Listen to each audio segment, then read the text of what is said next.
and welcome to another episode of We're Not Wizards. My name's Richard. I'll be your host for this evening, and tonight's episode it's a big special one. It's going to be called Dream Big, Wreck and Ruin All Those in Your Way.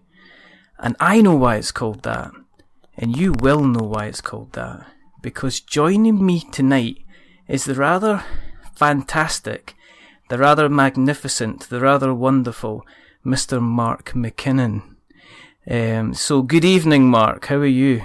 I'm good, Richard. How are you? I'm super excited to have you on because you have been, well, first of all, a big public thank you, because you have always been a good supporter of us. You've always liked our stuff, you've always retweeted our stuff on Twitter, and you're one of these poor guys. I think you actually listen to our stuff as well. So I think we're kind of due you a guest slot. I think is the way to go. There's not many podcasts that I do actually listen to, and you're one of the regular ones. So well, thanks very much. That's very kind of you. Now the reason that we do this is because, well, it's quite simple. There are not enough podcasts out there about board games. And the other reason that we do this is because, well, quite simply, Tabletop Day is going to be coming up at the end of this month. And basically, Sarah, who did Awesome, Kevin Young, who you know from Legends Untold, Justin from Elements, they're all going to be there, and we've already spoken to them, but Mark's going to be there as well, and we haven't spoken to him, so we thought one of the good reasons to have him on tonight is so when I meet him, I don't have to kind of have that awkward kind of silence where it's like, how come you've not had us on your show yet? So we can hug now? We can kind of look each other in the eye and shake hands and have a knowing grin that we've had a conversation before we've actually met. But are you well though? Are you good? I'm good, yeah. I'm glad to be the last of the Scottish contingent that we've got going on at the moment. So okay. We kind of saved the best to last, the creme de la creme, as they say. But don't let Kevin hear you say that, because I said that to him. Don't let Sarah hear you say that, because I said that to her as well. And the same with Justin. Don't mention at all, because I said the same thing to him. But tonight, as normal, this is a kind of a work.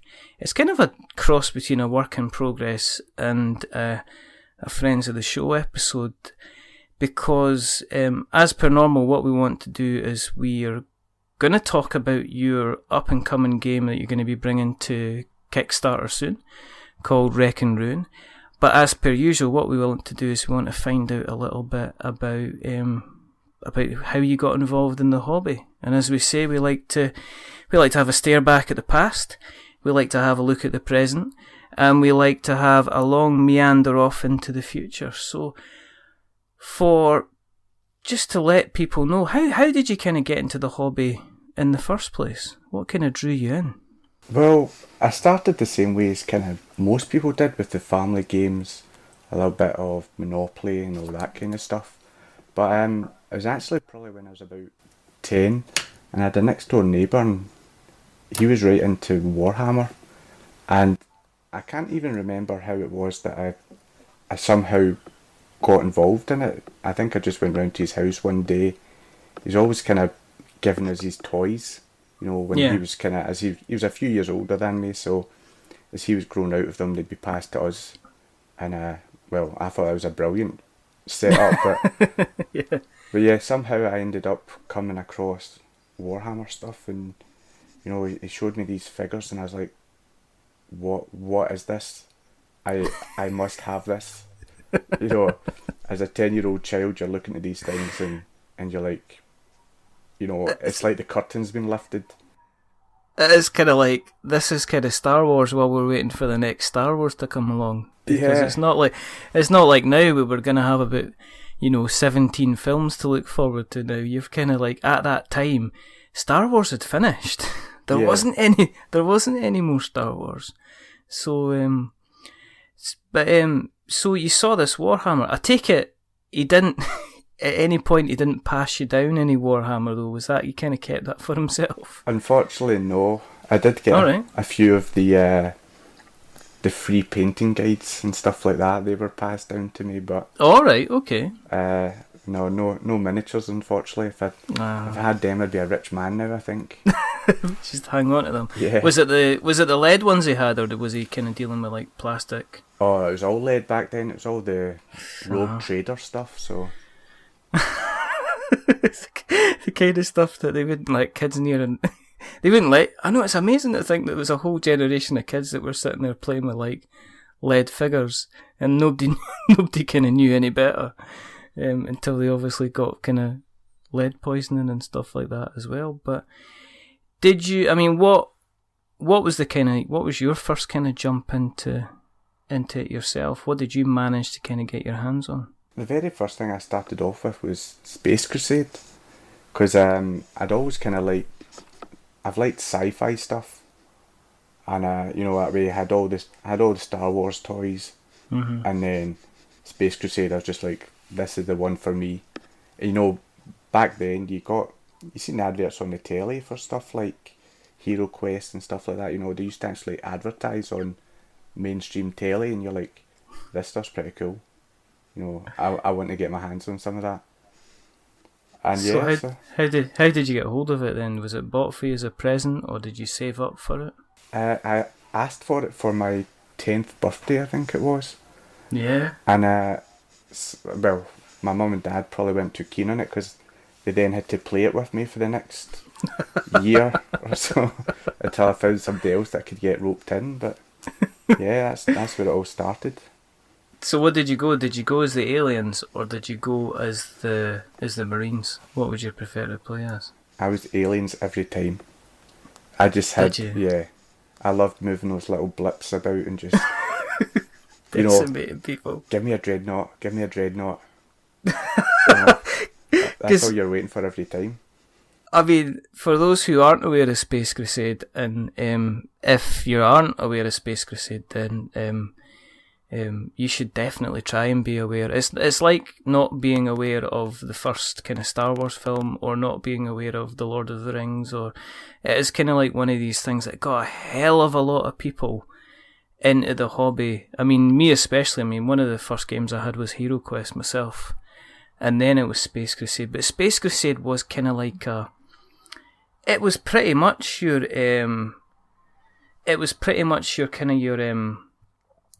your first kind of space version of a dungeon crawler, wasn't it? Yeah, so you it came with a little mission book, and you could pick what mission you did, and it gave you kind of the setup and then the scenario, and then basically what happens is, you, as the dungeon master, if you like, the alien player, they control these blips which they can move around the map, but neither of us really know what's on it until it comes into the line of sight of one of the Space Marines, the good guys. So yeah, until that point you're like, I'm moving everything in, but it's like Alien, you can see the little beeper, the little blip going on the tracker. The little scanner of getting movement. And the reason that Mark was talking about getting the Dreadnought was because there was different kind of creatures. There was like the standard, you'll correct me if I'm wrong, there's the standard kind of the Gene Stealer, and then there was like the Chaos Marines and stuff like that. But then there was only ever one blip, the big blip on the game, and it was always like they had things down as points, and the Dreadnought was a 10 pointer. And it always used to remind me of the original RoboCop film. ED209. The ED209. Yeah. And that was one of the reasons I thought it was the smartest thing ever. And that was it. When you turned over that, it didn't take up just one square, it took up 4. And you used to get a choice, was it a choice of guns as well? Because I think they did a choice of 4, but it had 2 mounted on it, so... And they were both the business end, so it didn't matter what you took, somebody was going to get hurt. It was fantastic. Did you win a lot then? I don't know if anyone actually ever beat me at it. Maybe that's why I couldn't get anyone to play it, because... Really? Yeah, I love that Dreadnought too much. Have you still got a copy of it? I found it in my mum's loft. Did you? Yeah, and unfortunately it has... So, I don't know who it was, but some 10-year-old has painted up these models. What do they look like? Are they good or are they bad? They're just blobs now. I think I've painted over them that many times that you can't make out any of the features. Yeah. But I did actually go on eBay last year and I picked myself up a practically brand new copy, yeah, and I was like, I want to get back into this again, so I still haven't played it since I got it again, but I like looking at it. No. I'll tell you what, I'll challenge you then. Right, let's do it. Let's make it happen. Let's make it happen, because I too have got a really old copy of Space Crusade, which I think is in pretty good nick. So if you're up for the challenge, Mr. McKinnon, let's have a Space Crusade off. Finale, it is on. And we could put the two boards together and we could have a massive, massive game of Space Crusade. Just like, and bring double the miniatures and everything like that, and we'll see how we kind of get on. So you jumped from Space Crusade, so that was your kind of your introductory poison. So where did you move into from there? So in the meantime, my mum's kind of still buying me other board games, so she tries to get me into all kinds of different things. Some work, some didn't. So like, good, I had Thunder Road. Oh, so good. Yep, which unfortunately I cannot for the life of me remember what I did with it. But there was also, on the flip side, I had Dizzy Dizzy Dinosaur. Oh, right, okay. Didn't have quite the same appeal, but... You can't really go from, like, aliens and, gene stealers. No. and was it the Blood Angels and the Ultramarines? Yeah. To get a Dizzy Dinosaur. No, so it didn't quite work both ways, but basically what I did was any other board game, I eventually just started repurposing all the pieces for... Alright. To feed my Warhammer craze. So I had some kind of Bigfoot game that had a mountain in it, and then I started getting into Warhammer 40k. I started going into after that, and so yeah, anything that could vaguely be used as scenery got taken out of every other game and just stuck on the table. And so yeah, I left a wake of destroyed games, just trying to feed my habit. So. Try to feed your habit. He said like some kind of addict. Yeah, a lead addict. Did you ever go down as far as kind of like the paper mache route?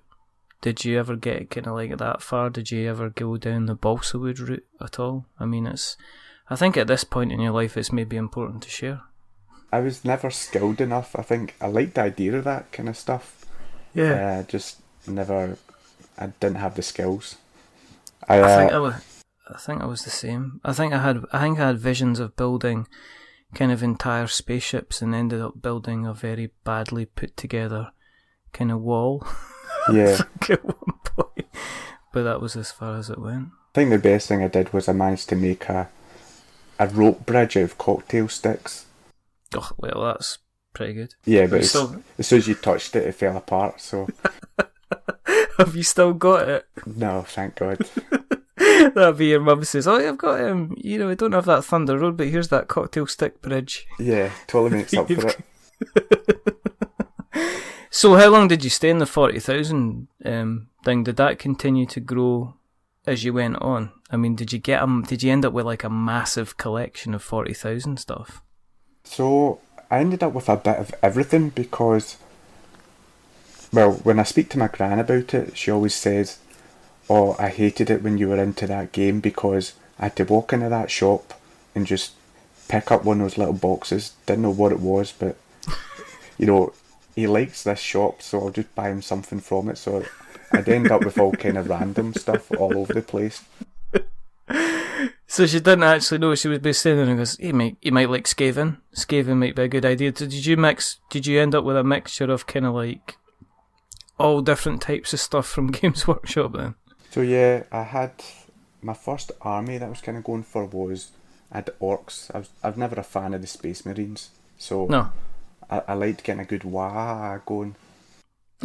Okay. But yeah, my gran would buy me Space Marines, the occasional random fantasy thing.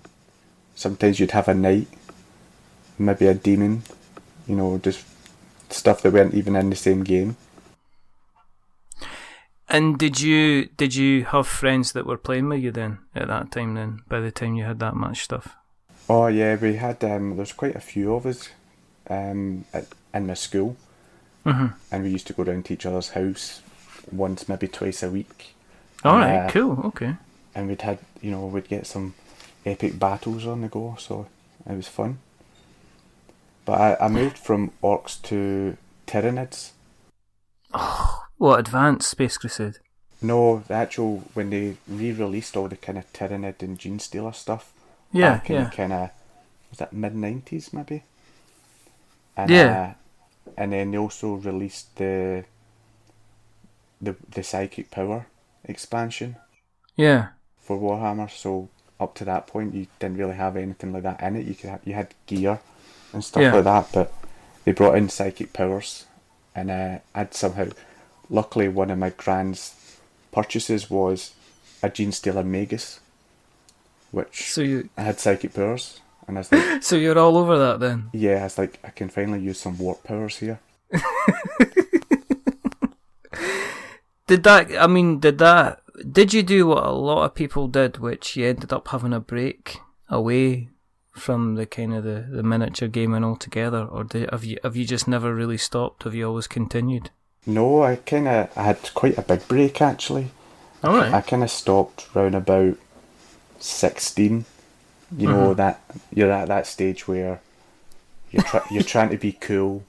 You're looking at them and going, "You're just a bunch of plastic figures." Yeah, it's funny because when I was a kid and I couldn't afford anything, I loved it. And then as soon as you're old enough to make your own money, and you're like, I can't afford to buy them. No. And you don't touch them after that. So Yeah. So, Well, it's yeah. either that. I mean, it's either that or it's the gas bill at that time, isn't it? It's exactly, yeah. Do I buy a couple of squadrons, or do I just, or to actually feed myself, kind of thing for it? But it's kind of always the same. So when did you get back into it then? It was fairly recently, actually. I'd say probably you're probably only talking about maybe 3 years ago now. Yeah. I went back to my mum's house and I still had. She'd asked me to do some doodles on the wall for my brother because All right. Okay. as he was coming up behind me, he was kind of trying to steal all my stuff. Yeah. And, he was starting to take my Warhammer stuff, so he was getting into it. And so I went back to my mum's and I'm sitting in this room and, I've got some nice drawings on the wall and I'm like, I really enjoyed that, that time of my life. Uh-huh. And, I'd quite like to see what's happening with it now. So by then, when I gave up the internet, I'd never even heard of it. Yeah. And then, that way now all of a sudden I'm like, I'll have a little look on eBay and see what's happening in this world. And that way, and I was just like, whoa. That's the worst thing you can do, isn't it? Yeah, because when I left, it was literally, it was Games Workshop, Yeah. or board games. That was it. Yeah. There's not all the shades of grey that we have now in between. So yeah, there's nobody else did miniature board games or that at that point. And yeah, now I came back and I was having a look through eBay and it was actually it was Dreadball that kind of. Was it? Oh yeah. Is that who's that? Is that Mantic? That's Mantic, yeah. Mantic, yeah. So what happened was I was like, quite fancy giving this a go, and I never played Blood Bowl, so I wasn't particularly interested in the whole kind of miniature sports game, but there was something Yeah. about Dreadball that took my fancy, and I was like, I'll give this a go. And then through research of that is how I came across Kickstarter, and that was the beginning of the end for me. Well, for my bank account anyway. I mean, have you, like many people, have you started to seek the support of local kind of Kickstarter groups to try and keep you away from kind of Kickstarter? I mean, because it is one of these things. It is kind of like, it's kind of like the promises of a sweetie shop. It's not like actually being in a sweetie shop you can get stuff. It's a kind of look at these potential things that you can have in 6 months. And I think some people just can't keep away from the fact that at some point in the next potential year, something is just there's going to be a knock and a ring, and then there's just going to be a magnificent box of something that you've probably forgotten about. Yeah, every now and again I just get a random email in my inbox from Royal Mail saying, we're coming to deliver something. I'm like, what? What is it? It's either that or you get something like, who's it? Ship Naked? Yeah. Spiral Galaxy Games. I mean, let's list them off. You get emails from them saying, we've got your stuff, and it's like, oh, could you make sure that could you make sure it's at this address instead of that address? And it's like, yeah, certainly. Is this just like the last week that you asked us to change it as well? That was probably somebody else. It definitely wasn't. It wasn't me. What's the kind of what have you been what are the latest stuff you've been enjoying from there? Because you wrote down, because we do some preparation. Well, Mark did preparation, basically. Mark says, oh, here's a list of stuff I've been playing. But you mentioned Clank, and the reason I'm going to mention Clank is because in the episode that me and Colin just did, I mentioned I've been playing Clank as well. Is that one of the recent ones you've been playing yourself? So I'm quite good friends with Adam, that works in Static Games in Glasgow. All right, okay. So we go to I'm part of a local games club. It's now called Sword. It's socialising while occasionally rolling dice. Emphasis on the socialising. Oh my goodness, that's almost as bad as Dwarf. But Dwarfs are pretty good though. But somehow the guy that runs it, Ben, he got in touch with Static Games and said, we're starting a new club. We'd like to see if you'd be interested in coming along. So they started coming down and just bringing us all kind of cool games to play. New stuff that was out, and say, you want to give this a try. So do you get kind of like, do they bring games round just for you to have a shot of without you having to worry about kind of buying them then? Yeah, so they'll come round and they'll show us cool stuff. And there's obviously, usually once we've played something like that, that's cool, and then the next day 3 of us have bought it. It does happen like that, but yeah. Is that what happened with Clank then? I don't know if anybody actually bought Clank, but all right. Adam owns it, so right, okay. I've just been playing his one. Yeah, but it's a really cool game. It is. Clank, and we didn't talk about it a lot on the episode, the recent episode that me and Colin did, because we spoke about Scythe and Viticulture instead. But Clank's like, it's and my memory's rubbish because I'm old, so you can correct me as we go along. It's essentially, it's like a deck building game, isn't it? Yeah, it's a deck building game with a board. Yes. And so what happens is you do your normal deck building. You draw your 5 cards, and they have your move on it, so they allow you to move across the board. And the object of the game is to get in, get the treasure, not get eaten by the dragon, and get back out. Basically, you're kind of going underground, and your cards are basically your moveset. So you've got the ability to move forward one space or a couple of spaces. You've got the ability to you've got your ability to buy stuff as well. So you can use stuff that you've got, your cards in your hand, in order to buy kind of some of the treasure that's there.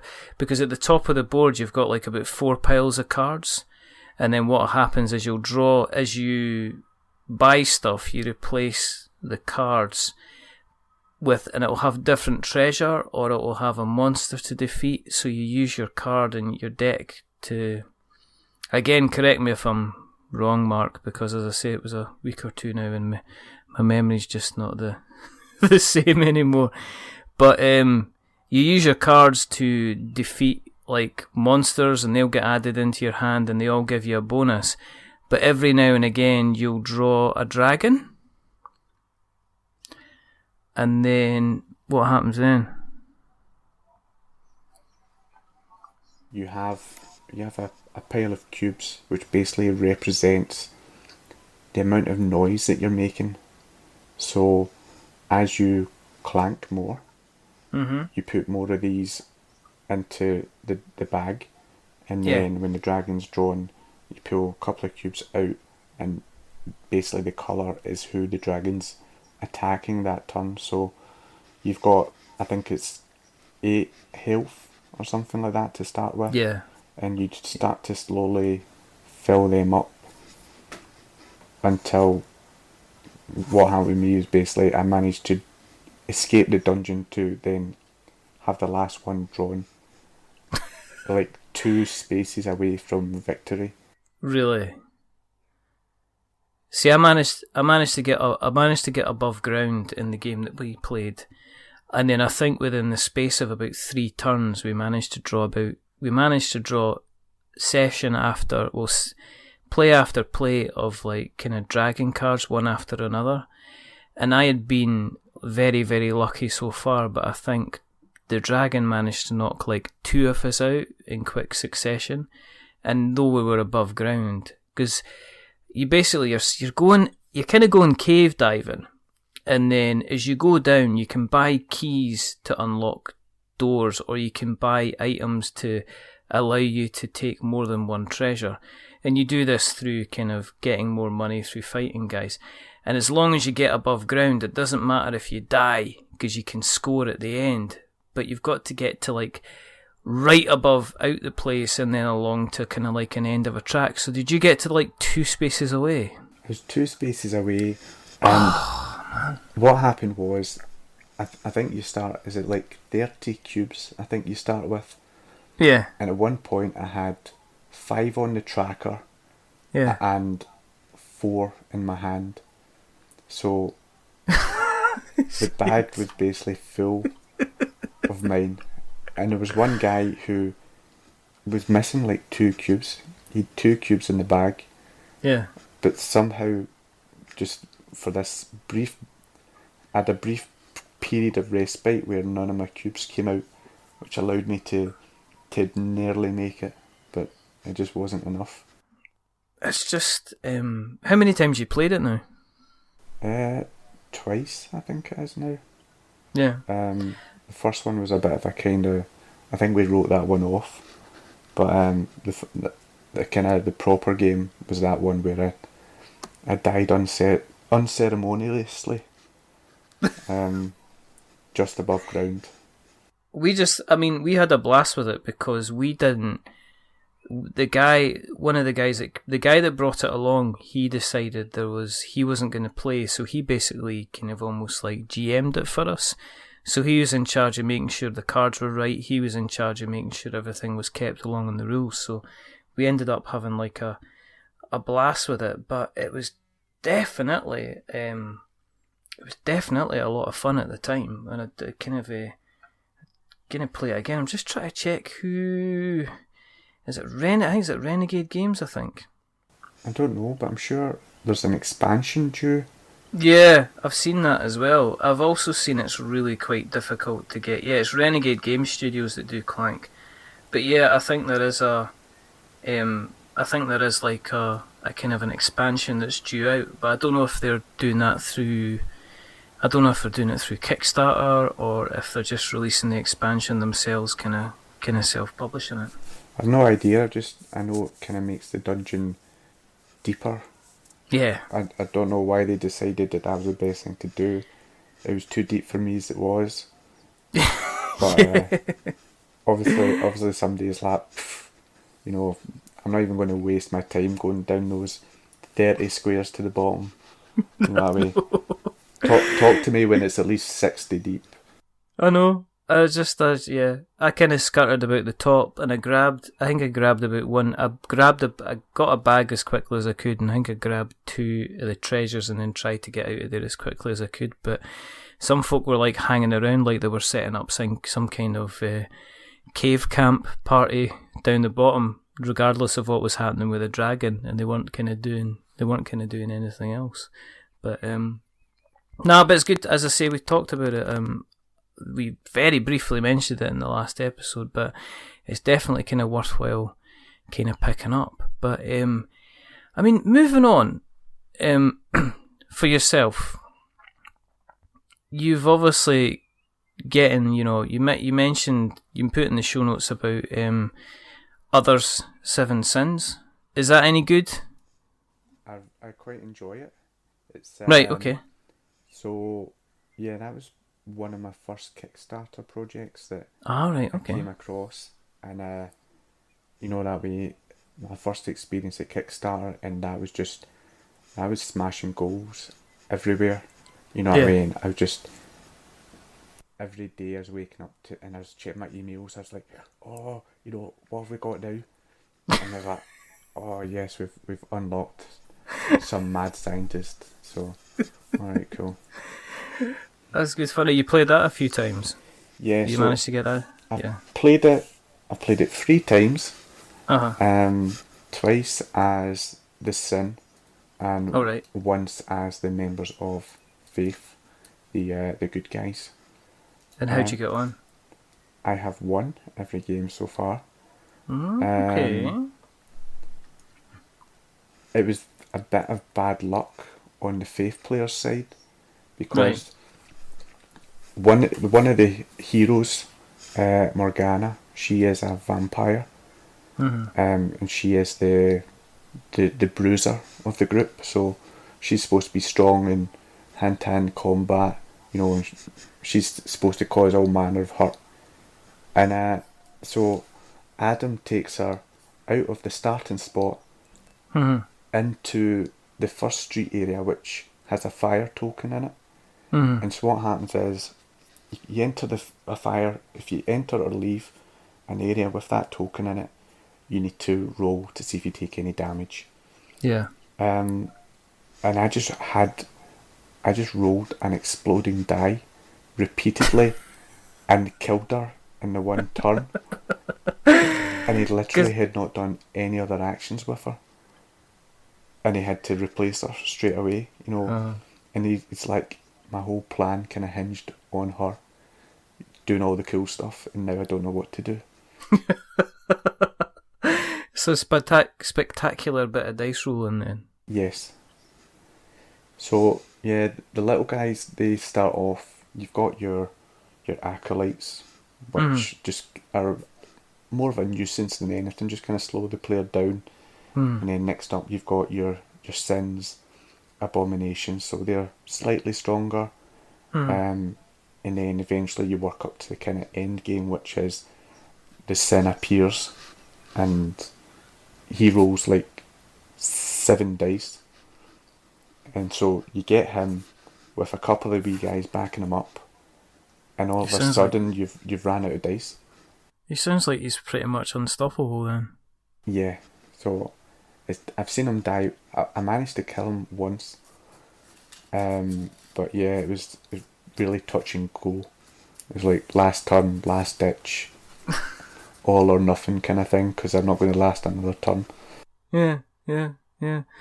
I mean, for those that aren't aware, it was the last game that Cool Mini or Not did, before they just recently did Rising Sun. and I think it was maybe the first game. Well, it might have been the first game that they did with Eric Lang, I think. And it basically is a case of you're basically a specialist team that are taking down kind of like monsters based around the seven deadly sins. So you got like, sloth, greed, lust, wrath, envy, gluttony, and probably another one which I can't. Lust, I think, is another one. But each using being typical kind of cool mini or not, they've not just done kind of basic sculpts for these things. The sculpts on them are pretty spectacular. They're beautiful, yeah. They're just, and they're not normal size as well. They're a fair size, and there's a lot of love put into these sculpts. They're obviously monstrous because they've got to represent the seven sins, but they do kind of look fantastic. And if you backed the Kickstarter, you pretty much got everything. All of the you got a box the size of a baby car seat. Basically, I'm pretty sure I've got Eric Lang's mum's kitchen sink in my cupboard. Did you get kind of sent that? Yes, as a kind of thank you for believing in us. It was. I think it was everything. I think there was a kind of like, there wasn't only just you got the old seven sins. There was like extra expansions. There was extra teams. You had they had made heart kind of tokens. They'd not made them, changed them from tokens into solid kind of solid pieces and stuff. It was it looks interesting. It's one that me and Colin want to kind of definitely get to the table at one point. But if you're saying is it a good laugh? Did you have fun with it? I enjoyed it. Yeah. The only thing I didn't like about it was, well, we've not played enough of the missions, but yeah, I don't think there's an actual progression. You don't keep characters or anything like that. I would have liked to have seen that in it. Each mission's a kind of standalone game. But the game in itself is pretty cool, so okay. Yeah, it's well worth a look. So here's the next question then is, what, from somebody that had a history in, Warhammer, and then somebody that's then kind of recently, you said yourself quite recently got back into the hobby, what made you decide to jump into it yourself? I mean, what made you think about Wreck and Ruin? Where did that come from? I didn't actually set out to make a game. That wasn't my original intention. I'd been spending a lot of time at home, and I was playing Fallout 4 a lot. Alright. Yeah. And I was playing it, but I was going through the motions with it, that way. I was like, I'm sitting here staring at the screen for 4 or 5 hours, but yeah, am I enjoying it? I'm not actually that sure. And so I got to the stage where I didn't want to look at my PlayStation for a while. Yeah. But at the same time, I didn't have anyone to play board games with. Alright, so okay. I was, I started writing just for a bit of fun, and never really intending for it to go anywhere. And that way, it wasn't until maybe I sat down and kind of fleshed out some of the stuff, and I looked at it and I was like, I've actually might have something here. And that way, it totally wasn't my plan. Yeah. And so I took it around to my brother, and we drew some grids on sheets of paper, proper dodgy prototype stuff. Yeah. And said, right, does this work?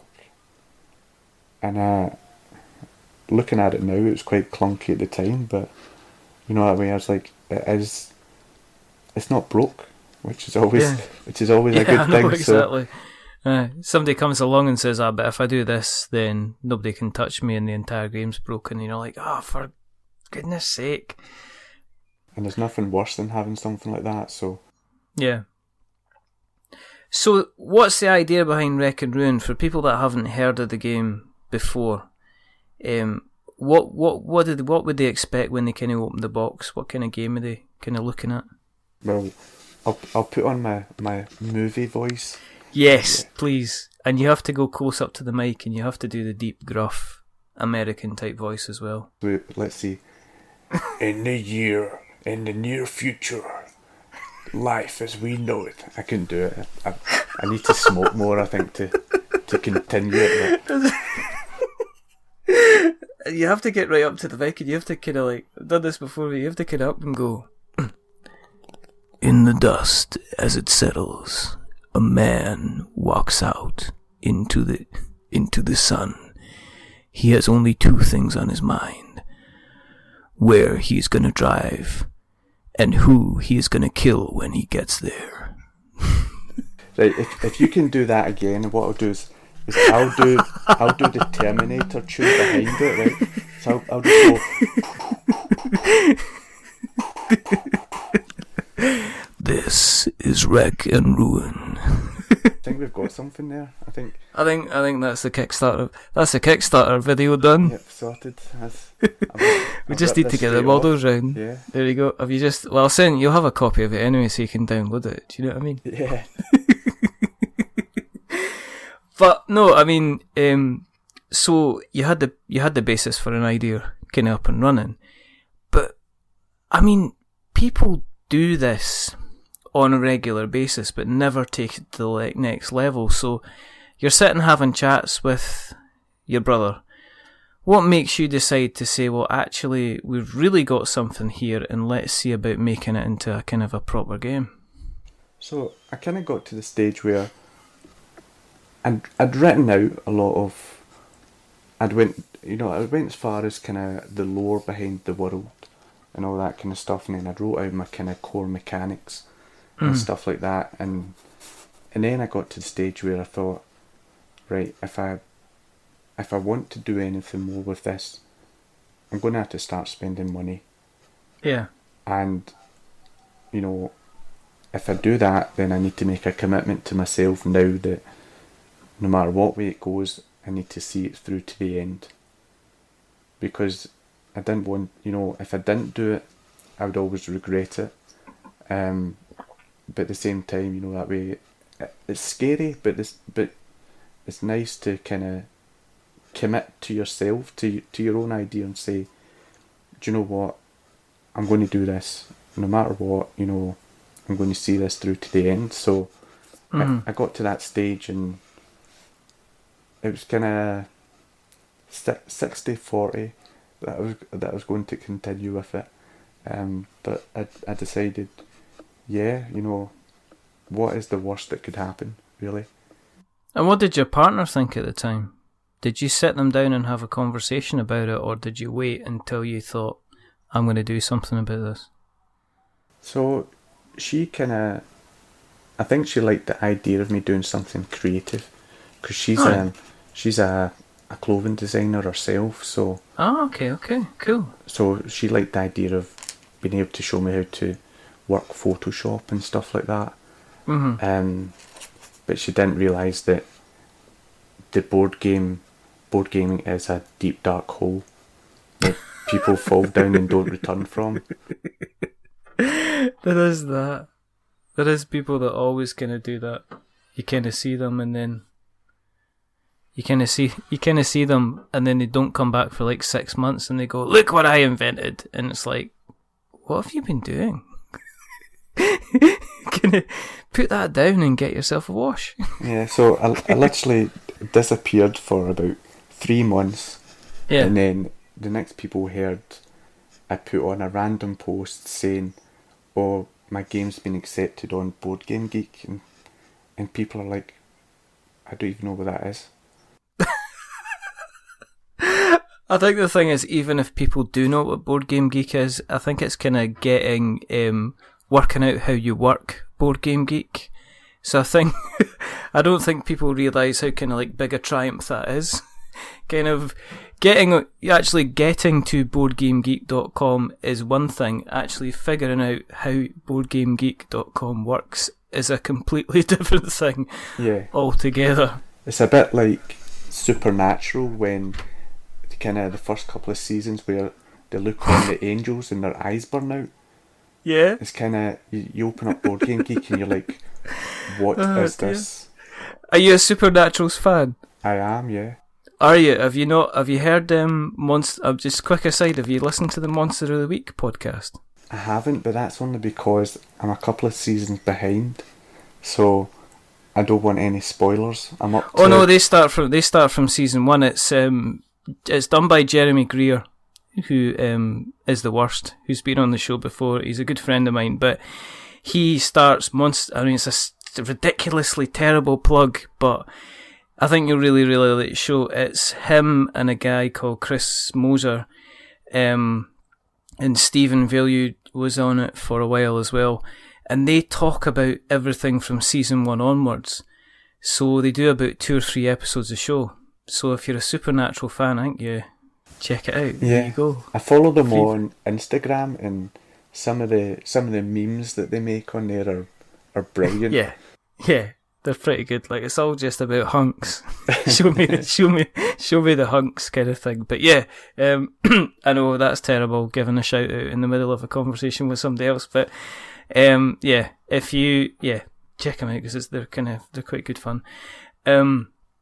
So you get everything on Board Game Geek, and then where do you go from there? I mean, do you get the board made? Do you get the models made? What kind of happened after that? I actually did it the wrong way, which was getting an artist on board. Which, all right, okay. When you speak to everybody, they're like, no, do not do that until your idea is in its final stages.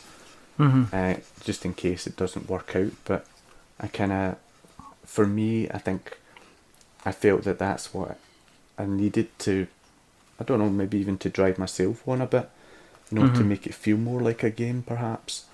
Mm-hmm. But yeah, I did that, and I started kind of joining gaming groups and stuff like that. Not even to plug myself, but to see what else was out there, and to see what people liked, and just generally kind of meet more gamers. So yeah, I went about, did the rounds, and just kind of started doing a bit of market research, if you like. It's always a worry when you come up with an idea that it hasn't been done before, and that you've maybe passed it in passing, and then it's settled itself on your subconscious. And then you've went, oh, here's an idea for a game, and it's fantastic. And the next thing you know, you've made kind of the next kind of Scythe, or the next kind, the next kind of Pixel Tactics or something like that. For those, what's Wreck and Ruin about? What's the idea behind it? What's the mechanics about it? Right. So because we'll go back to the movie overview then. So yes, which I completely ruined and took over. So it's set in a kind of not too distant future. The world as we know it has ended. I've not really gone into specifically how that happened, but it's kind of, our civilization is more or less gone. There's barely anything left of what we know, so there's no more towns, cities. What's left are basically the remnants of civilization, which kind of band together in gangs, driving about this post-apocalyptic wasteland, and what they're trying to do is gather resources, gather pieces of the lost technology that's been buried in the wasteland. There's no money. Money doesn't exist anymore, so you need to have technology to barter, to get your food, your supplies, and all that kind of stuff. So the object of the game is basically to collect more resources than the other players. So how you do that is there's 4 factions in the game. So yeah. You pick your faction. Each faction has 5 vehicles. So I've got 4 different vehicle classes, starting off with your scouts, which are your kind of fast, light vehicles, your bikes, your quads, that kind of stuff. So really fast, really good at getting about the board, but not very strong. Their attacks are quite weak, quite easy to destroy. Next up, you've got your buggy, which is your jack of all trades.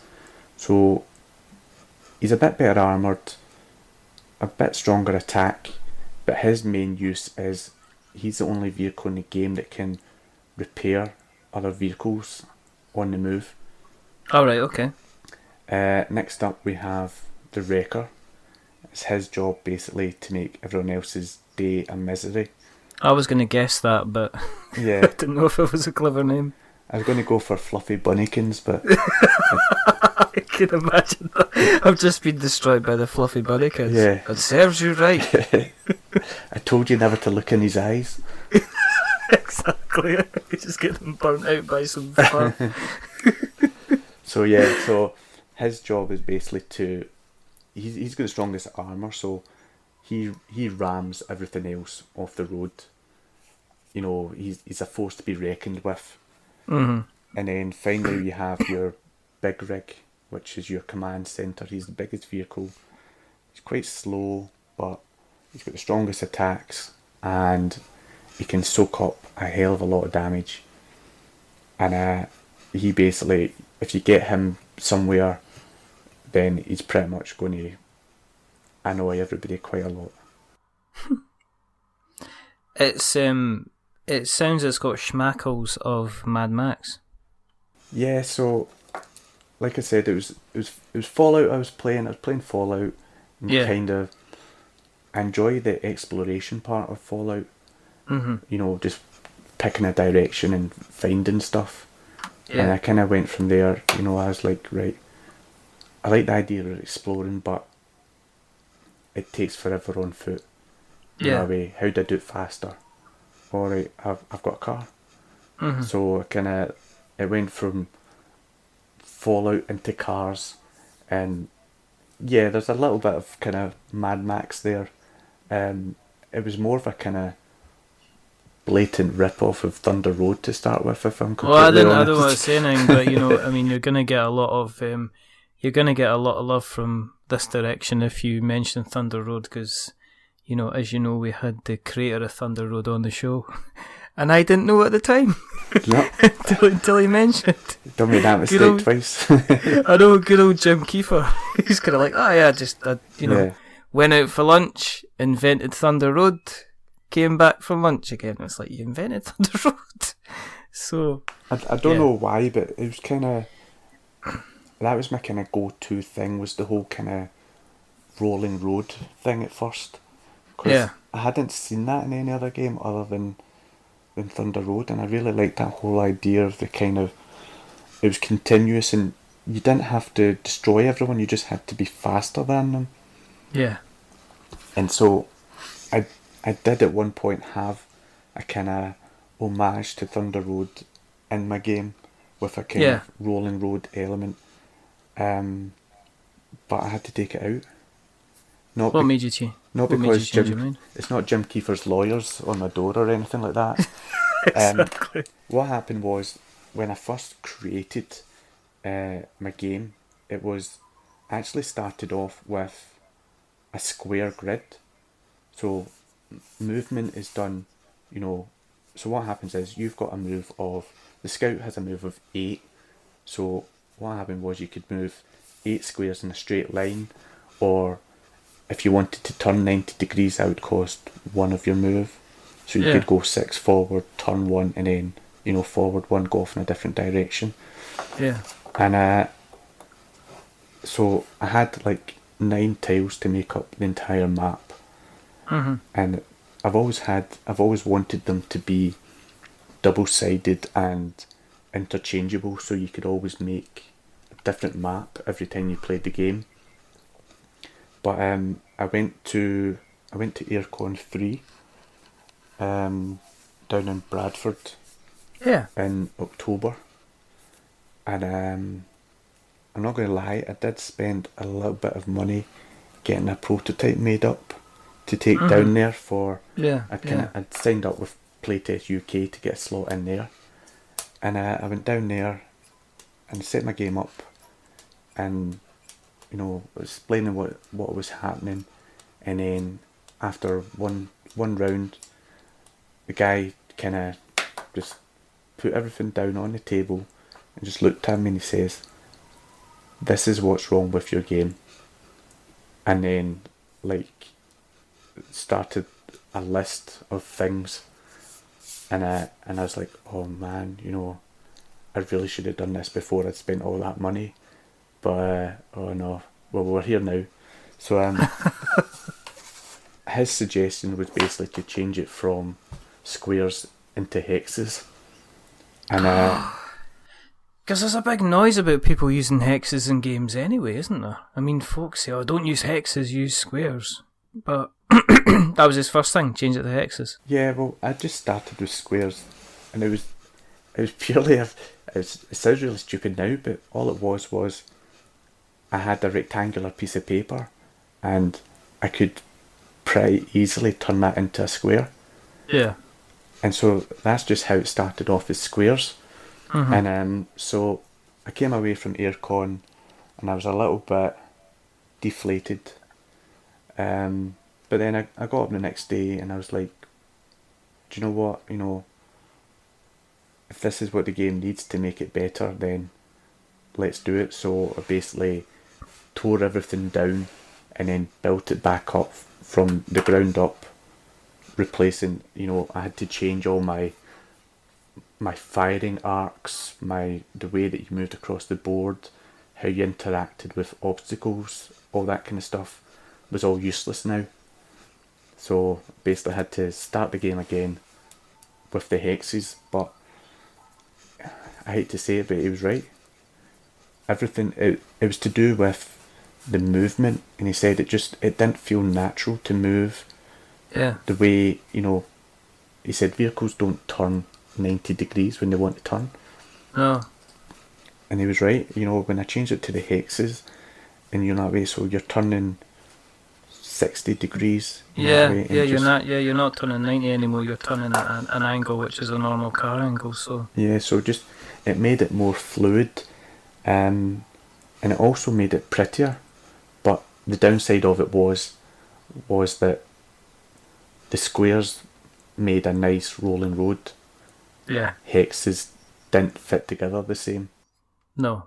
And Well, so, there's no way you can really get you can get a proper straight road using hexes. You kinda can, but you kinda can't really. I've done it. I have done it. Yeah. I've been working on a way of doing it. Yeah. But as it stands, it's not part. I wanted that to be part of the original game, and as it stands, it's not. Alright, okay. And it just purely came down to the physical, something as simple as changing the shape of those, of your spaces had all these different, it was just like a ripple effect going right through everything then. So did that made you have to completely think or rethink on a lot of the stuff that you had already planned for the game then? Yeah, well, I'd always kind of liked the idea of having that in it because it was part of my inspiration. So it was a nice kind of way of saying, thanks for showing me that. I'm now going to rip it off. It's kind of like I'm giving you a nod, but I'm also giving you a wink, and then I'm running away over the hill with your IP. Here's a hood, here's a wink. Have them both. So, I mean, combat, I mean, is it kind of like dice based? Is it kind of card based? I mean, have you got a mixture of card and dice on the game? So what happens is that at the start of your turn you have 5 actions, and you can choose how to divide them up between your vehicles. So the rules are that you can only do a maximum of 2 actions with any one vehicle, and it's not allowed to repeat the action. So you can't have one vehicle move twice in the same turn or anything like that. So movement is purely just the stats, how much you can move, but the attacks come down to luck of the dice. Right, okay. So, like I was saying, the big rig is the strongest guy out there, so he's going to attack a 3. So what that means is he rolls 3 dice, and then each vehicle has an armor stat. So you can see my Warhammer stuff coming out in me now. Yeah, no, absolutely, no. So like a big rig has attack of 3. A scout, if he was attacking a scout has an armor of 3. So what happens is that's the score I'm looking for on those dice. So every 3 plus is a success against that scout, and the scout can only take 2 hits, and then he's out.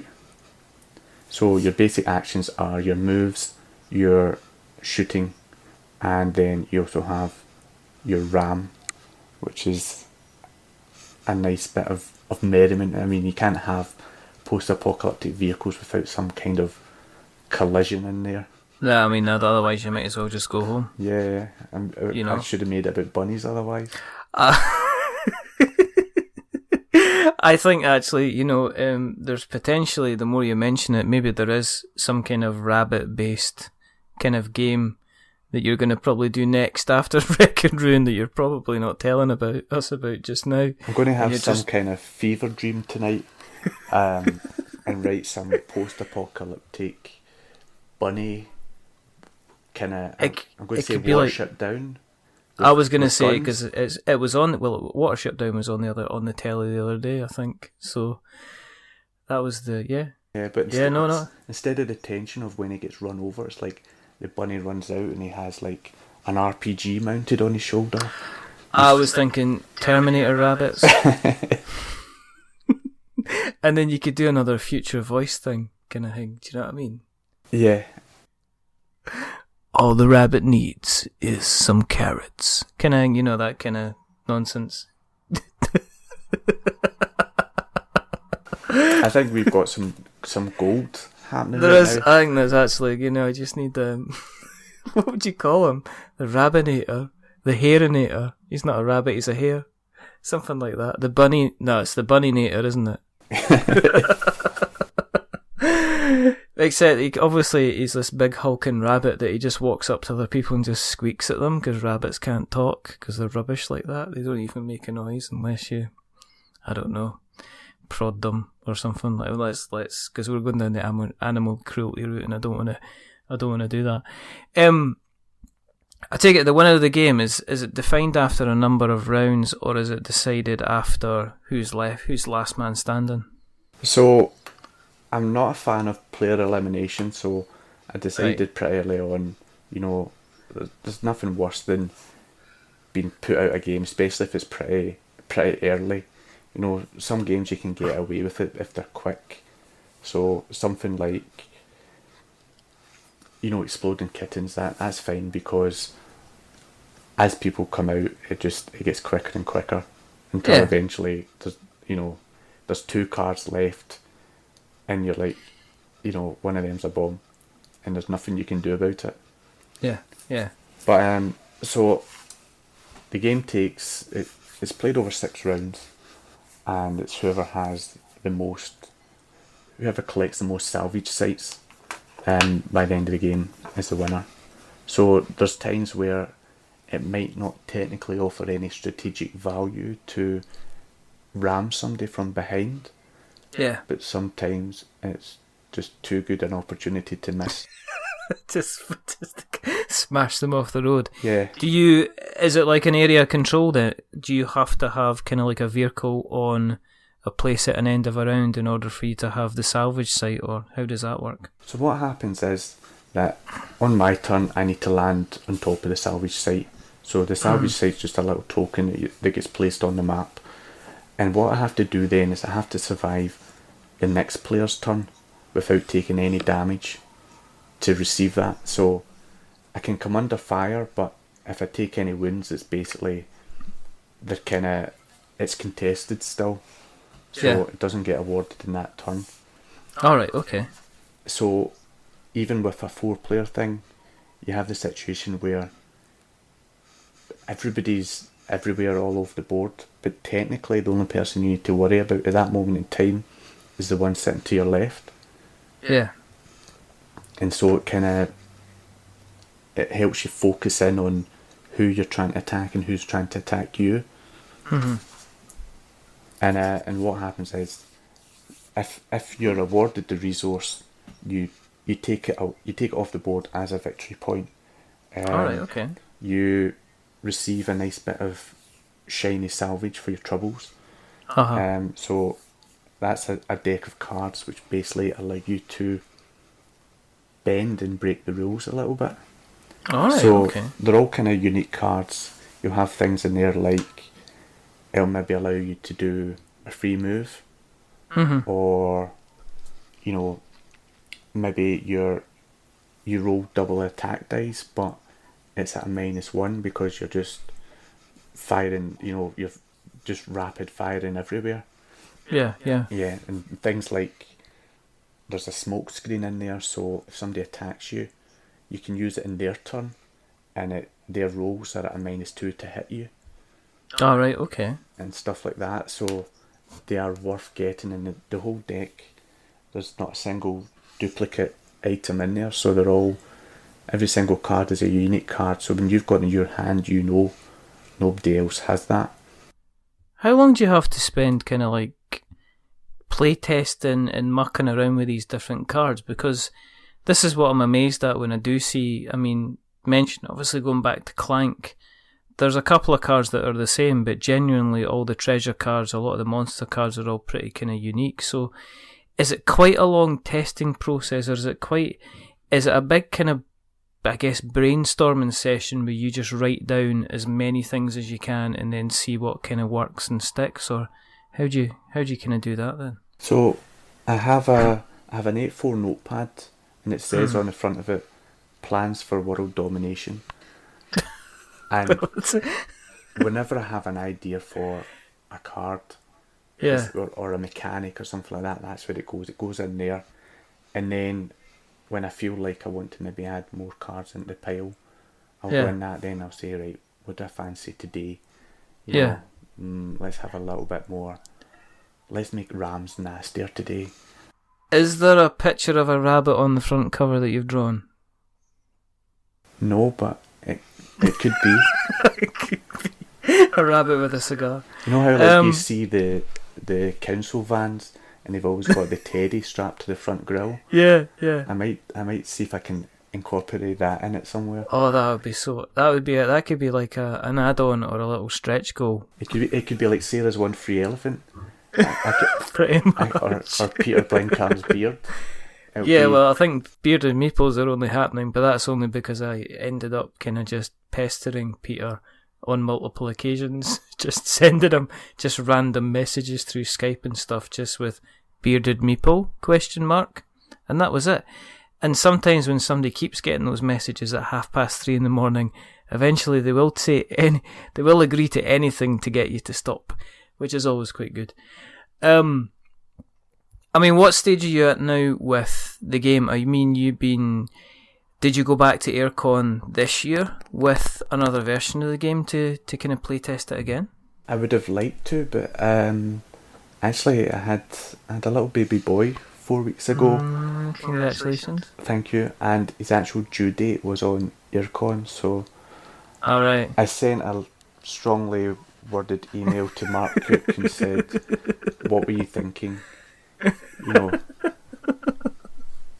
moved venues.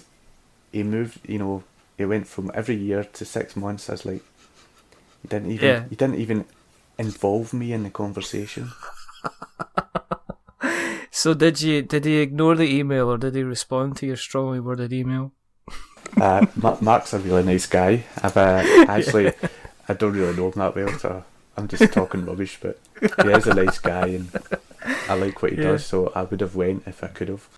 Yeah. Where are you in terms of the kind of the models, the miniatures for the game? Because I've seen some of the original ones. Prototypes. Yeah, talk about the prototypes, because they look... What were they made out of? So I made the prototypes out of Super Sculpey, Alright. which is a kind of plasticine that doesn't go off till you cook it in the oven. Yeah. And I did that just purely to have something physical that kind of gave the game a bit of weight. You know, that way up to that point I was moving about a little piece of paper and trying to get one piece of paper off another piece of paper to move it. Yeah. It's quite difficult. This wasn't happening. No, so I was like, right. I always knew that I wanted miniatures, but you know that way it's like, right, these will do for now, and they've done the rounds. They've been to quite a lot of places, these little guys. Are you going to hold on to them? I mean, have you considered? Because you should see them. Because I mean, I'll put you've got pictures of them on the website. Yes, so they're not great. I think they're amazing. I really really like them because they're kind of they're round in a lot of places, and the wheels are fantastic. And I think there's a lot of charm to them. I have had people say to me, I would buy this game if these were the actual models that came with it. But unfortunately that was mainly females and yeah, that's pretty much, one person. It was actually just one person. It's just one person, right? Okay, so that's right. You're not going to keep the models because of one person, but are you? I mean, I've seen obviously on Facebook some of the stuff that you're doing. So you doing kind of like proper sculpts now as well, and are you doing like? I've seen some of the CG sculpts that are going about. Where are you with that? Are they at a point where you've now got them in your hand? Are they still in development? So I've got 4 of the 3D sculpts kind of ready to go, right? Which is a complete faction. So it's enough to get me going. I was hoping that I would have unique models for all the factions, but I don't think I'll be ready in time with all that. And it's also there's quite a lot of cost involved in doing that. So at the moment I'm still going to get the other ones worked on, but these are kind of going to be my 4 basic ones I think to start me off with anyway. So I do have one model that's actually been physically printed and sent to me, which was nice. Cool. So I'd been getting quotes from factories, and one of them said to me, is there, do you need anything else from us? We'd quite like your business, how can we sweeten the pot? Really? And I said, to be honest, I said my main concern is miniatures, because they are the make or break of games. You know what I mean? Like, you want to have a good game. Yeah. But you want, if you're going to do minis, they need to be right. And so I said, that's my only worry. And so the girl emailed me back and said, right, why don't we send you a little sample pack? I was like, alright, cool. And she said, and if you've got any files of your stuff, then, send that to us. Yeah. And so like 2 weeks later, this package came through with a couple of different games, a bag of miniatures from, I don't recognise any of them. So I don't know what games they're from, but then in a little bit of bubble wrap was my own model as well. Whoa. And to have, to have an almost kind of final product in your hand, it's just, I can't put it into words what it feels like. Did you cry as much as when your son was born? See, that there's a bit of a contention here, because technically Wreck and Ruin was my first baby. Well, but then if you're a father, you'll know that you love all your children as equal. Yes, so I love them all equally, but there was a first. Oh dear. Oh my goodness. You better hope there's not many other people that listen to this podcast, because you could end up in a lot of trouble. No, but seriously, I mean, when you unwrap it, and I'm talking about the miniature, not your son. What was it like actually seeing something that had been designed for you in your hand? Was it like, well, this is happening now? It's utterly mind blowing, to think. I mean, I started the idea. I started kind of writing Wreck and Ruin January of last year. Yeah. So, like, in just over a year's time, I had something which a year ago didn't exist. And that way to think that I was then holding that, it's like, this is. I just couldn't describe it. I just kind of stared at it, and I was like, this is just awesome. I mean, going forward then, for the actual Kickstarter campaign itself, what's your thoughts about when you're going to be going ahead with that then? So I'm going to UKGE first. So I'm going down there. I obviously have nothing to sell, but just to kind of get a bit more exposure, I'm basically doing all the Kickstarter things wrong, all the things that they tell you not to do.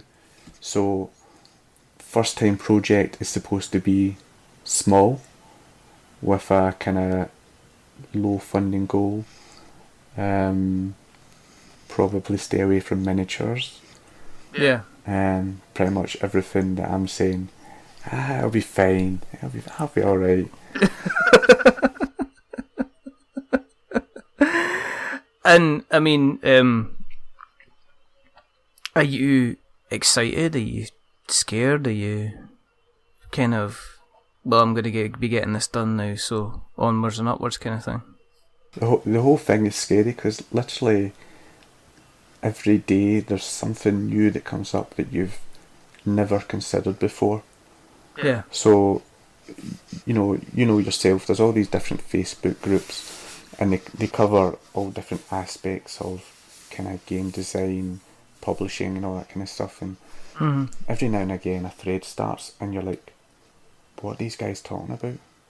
That way there was a thread, and some guy was saying, oh, I've been quoted this price for barcodes. Where do you guys buy your barcodes from? And I'm like, wait a minute, I need to buy a barcode. That way it's like, it just. I can help you with that. It hadn't entered my mind up until that point. That way there's just. You have to run the project, but you have to. You wear so many different hats when you're doing it. That way, like, I try and do my bit on social media, but if you're not careful, it absorbs your day, and before you realise it, you've not done anything else.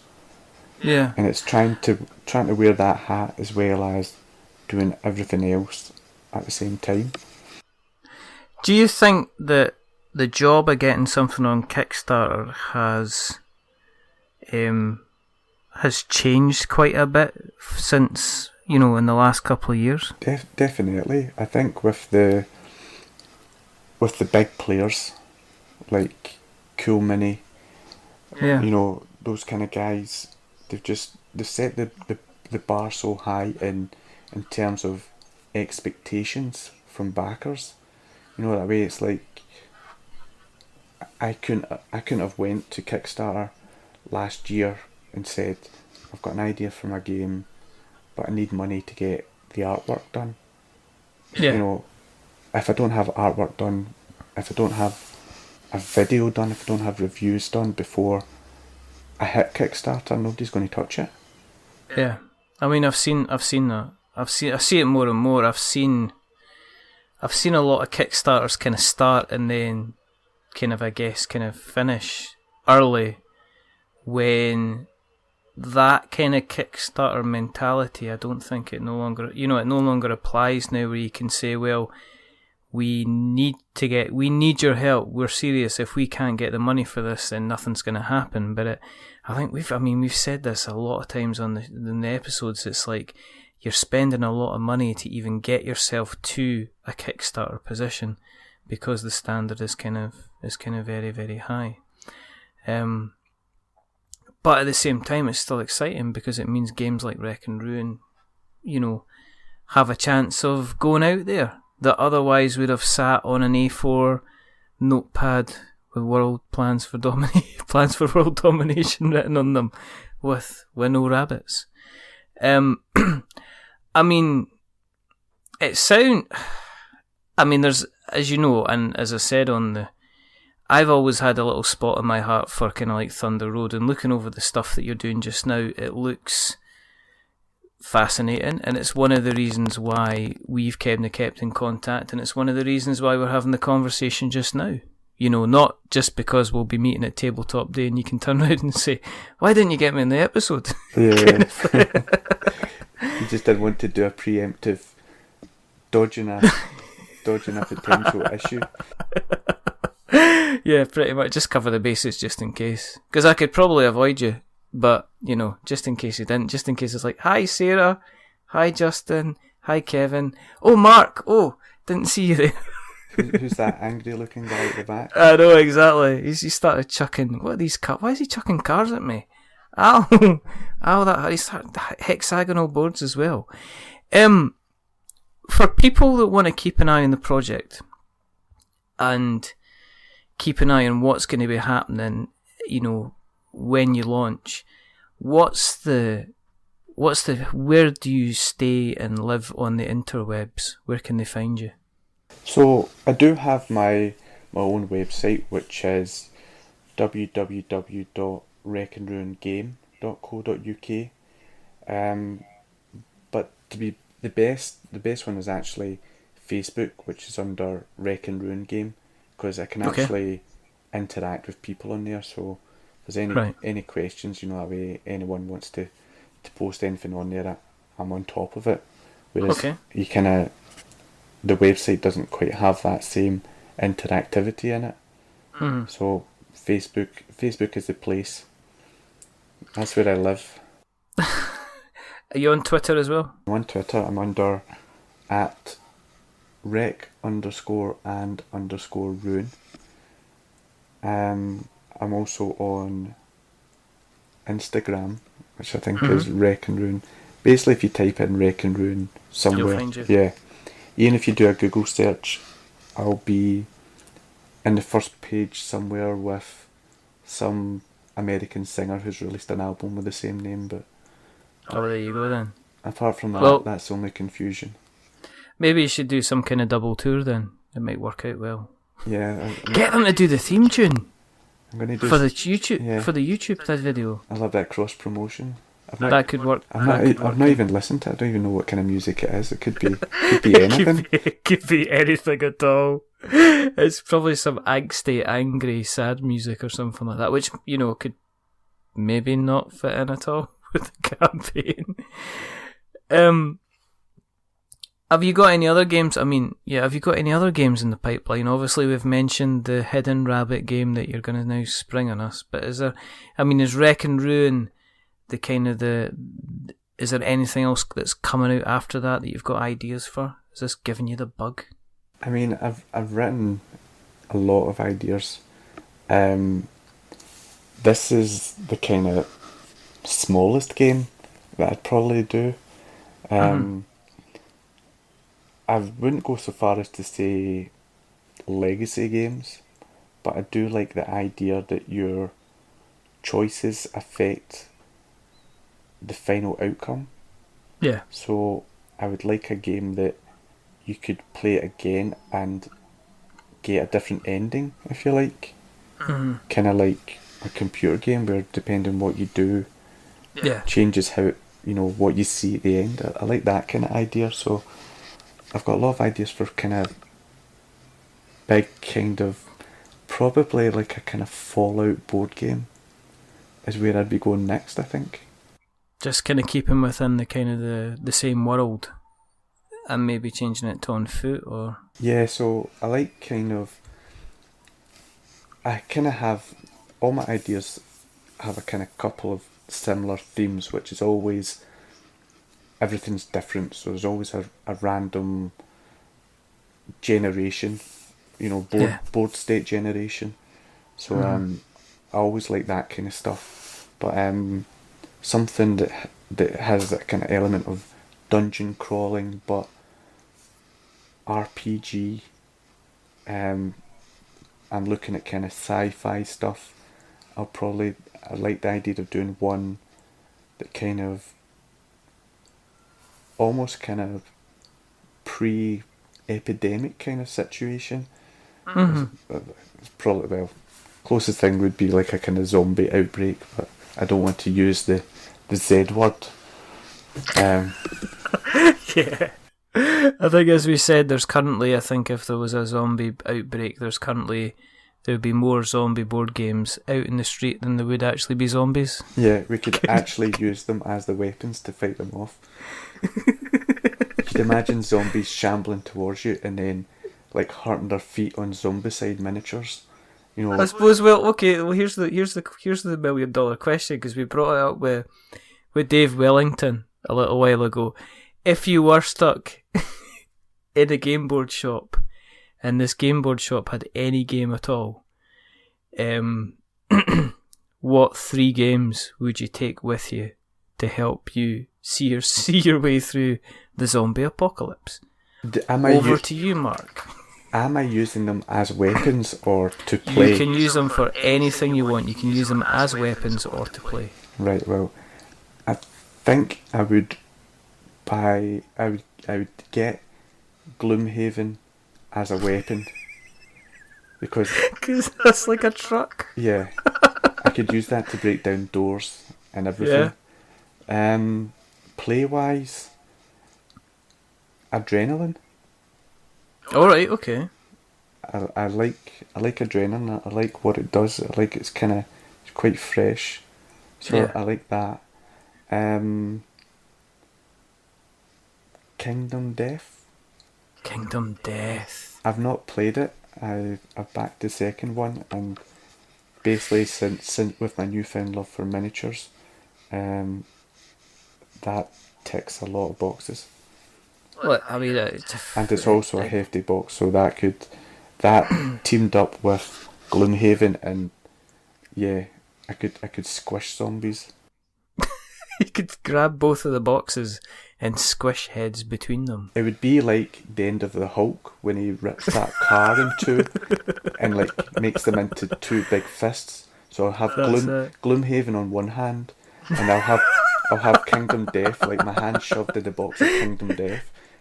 You'd be stripped to the waist with and just yelling out, "It's clobbering time!" Or is that the thing? It's probably the thing. Mark Smash. I'll have like a bandolier of kind of trading card packs, just to sleeves. Just all kinds of stuff hanging. Just a nice bandolier to finish off the ensemble. I'd probably use Yu-Gi-Oh cards because I don't think I would care too much if they got battered. Or Magic cards, actually. I was going to say, yeah, if you want to annoy Brian again. I'd use unsleeved Magic cards. Yes. Pretty much. Ultra in a zombie apocalypse.